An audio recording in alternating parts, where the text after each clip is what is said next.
വിരാട് കോഹ്ലിയുടെയും രോഹിത് ശർമ്മയുടെയും വിരമിക്കൽ തീയതി പ്രഖ്യാപിച്ച് കപിൽ ദേവ്.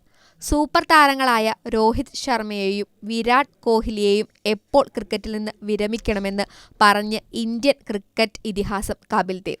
26-നും 34-നും ഇടയിലുള്ള പ്രായമാണ് കളിക്കാൻ അവരുടെ പ്രൈമിൽ എത്തുന്നതെന്ന് പ്രസ്താവിച്ച അദ്ദേഹം രണ്ടുപേരും ഫിറ്റായി തുടരുകയാണെങ്കിൽ അവർക്ക് എത്ര സമയം വേണമെങ്കിലും കളിക്കാമെന്നും പറഞ്ഞു. എന്റെ അഭിപ്രായത്തിൽ 26-നും 34-നും ഇടയിലുള്ള കാലയളവ് ഏറെ പ്രാധാന്യമുള്ളതാണ്.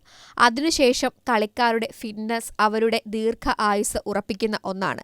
രവിശാസ്ത്രി വളരെ ചെറുപ്പത്തിൽ തന്നെ വിരമിച്ചു. അതേസമയം സച്ചിൻ ടെണ്ടുൽക്കറിന് കൂടുതൽ കാലമുണ്ടായിരുന്നു. അതിനാൽ അവരുടെ ജീവിത രീതികൾ തീരുമാനിക്കേണ്ടത് പൂർണ്ണമായും അവർ തന്നെയാണ്.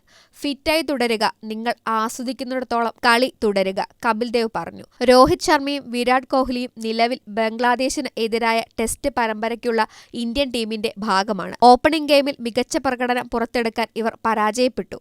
സെപ്റ്റംബർ 27 മുതൽ കാൺപൂരിൽ നടക്കുന്ന രണ്ടാം മത്സരത്തിൽ മികച്ച പ്രകടനം പുറത്തെടുക്കാൻ ഇവർക്ക് സാധിക്കുമെന്നാണ് പ്രതീക്ഷിക്കുന്നത്. കഴിഞ്ഞ ദശകത്തിലേറെയായി ഇന്ത്യൻ ദേശീയ ക്രിക്കറ്റ് ടീമിന്റെ നട്ടെല്ലാണ് രോഹിത് ശർമ്മയും വിരാട് കോഹ്ലിയും. ഫോർമാറ്റ് പരിഗണിക്കാതെ ഉയർന്ന ആധിപത്യം പുലർത്തുന്ന ടീമാണ് ഇന്ത്യൻ ടീം എന്നതിന്റെ പ്രധാന കാരണങ്ങളാണ്. വിരാട് കോഹ്ലിയും രോഹിത് ശർമ്മയും തങ്ങളുടെ കരിയറിന്റെ അവസാന ഘട്ടത്തിലാണ്. രണ്ട് കളിക്കാരും 2020-ൽ നിന്ന് വിരമിക്കൽ പ്രഖ്യാപിച്ചു.